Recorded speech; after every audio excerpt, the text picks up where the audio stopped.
Hello everyone, welcome to my new mini blog. ঘরে থেকে boring হওয়ার কারণে আজ বিকেলে বেরিয়ে পড়েছিলাম একটু ঘুরতে, তাই চলে গেলাম হাওড়া স্টেশনে। তোমরা হয়তো এখন অনেকেই ভাববে যে এত জায়গা থাকতে হাওড়াতে কেন। আসলে হাওড়া স্টেশনের বাইরে মেন রাস্তা ধরে 5 মিনিট হাঁটলেই রয়েছে বন্দে ভারত রেস্টুরেন্ট। আজ চলে গিয়েছিলাম সেখানে। প্রথমে গেট দিয়ে ভিতরে যেতে যেতেই এই লাইটগুলোকে একটু ক্যামেরাবন্দি করে নিলাম। রাতের বেলা ভীষণ সুন্দর লাগছিল এই লাইটগুলো দেখতে। এই ছোট ছোট ঝাড়গুলো দেওয়ার কারণে এই রেস্টুরেন্টের পরিবেশটা একটা অন্য রকমের সৌন্দর্যতা নিয়ে এসেছে। গঙ্গার ফুরফুরে মিষ্টি হাওয়াটা তো আমি ভীষণ এনজয় করছিলাম। এই সৌন্দর্যতা উপভোগ করেই চলে গেলাম ভিতরে। ভিতরে যেতে না যেতেই হাতে পেয়ে গেলাম মেনু কার্ড।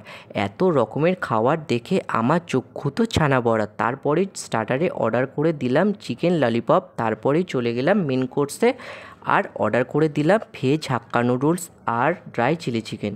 সাথে ছিল ভেজ ফ্রায়েড রাইস। ভুরি ভোজনটা শেষ করেই চলে এলাম বাইরে।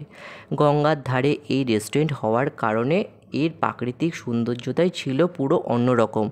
আর এই গরমে এমন সুন্দর জায়গা পেলে তো আর কিছু দরকারই হয় না, তাই না? জায়গাটা এত সুন্দর করে সাজানো ছিল যে ঘুরতে ভীষণ ভালো লাগছিল। ঘোরার ফাঁকে আমি একটু এখানে ফটোশ্যুট করে নিলাম। ভালো জায়গায় ঘুরতে গেছি, সুন্দর সুন্দর খাবার খেয়েছি, আর সুন্দর সুন্দর ফটো না তুললে হয় নাকি? তোমরা কি বলো? তারপর কিছুক্ষণ ঘুরে বাড়ি চলে এলাম। টাটা।